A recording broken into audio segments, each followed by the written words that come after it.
The Black Tom explosion, an explosion that initially looked like an accident, turned out to be an act of sabotage. 2 years after the start of World War I, the greater New York region was a major hub of the American munitions industry, with 75% of all ammunition and armaments shipped from the United States to Europe went out within a radius of 5 miles of City Hall in Lower Manhattan, according to O Sabotage at Black Tom by Jules Whitcover. It was Black Tom, once a small island, that was the single most important assembly and shipping center in America for munitions and gunpowder being sent to the Allies, Whitcover notes, and it probably housed the most extensive arsenal anywhere outside the war zone itself. Store windows broken in Black Tom explosion. Credit, Bedman, Getty Images. While the United States had not yet entered World War I and was officially neutral, American munitions dealers could legally sell to any of the warring nations. Most of the arms,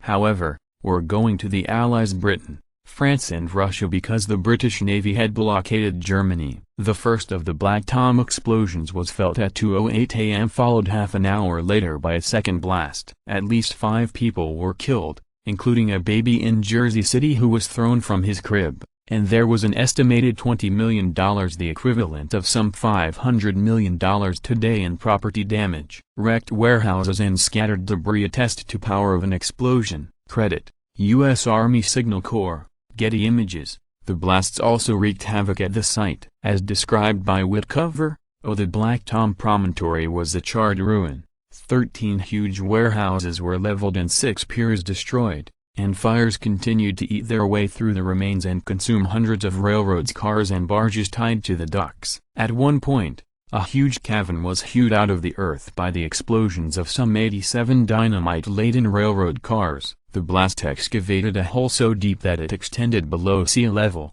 Water seeped in until a vast pond was created, strewn with the wreckage. In the aftermath of the explosions, law enforcement agents quickly arrested officials from the railroad, storage company and barge business who operated from the Black Tom site.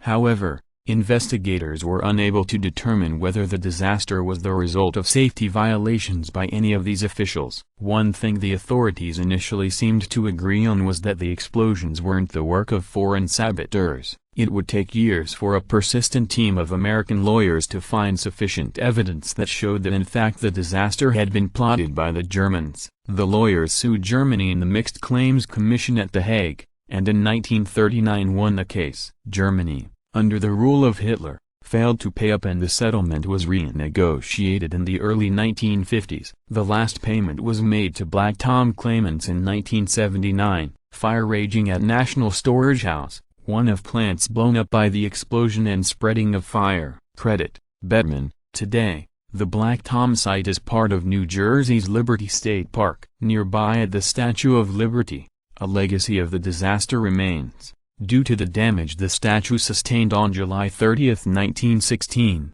its torch has been closed to the public for the last century.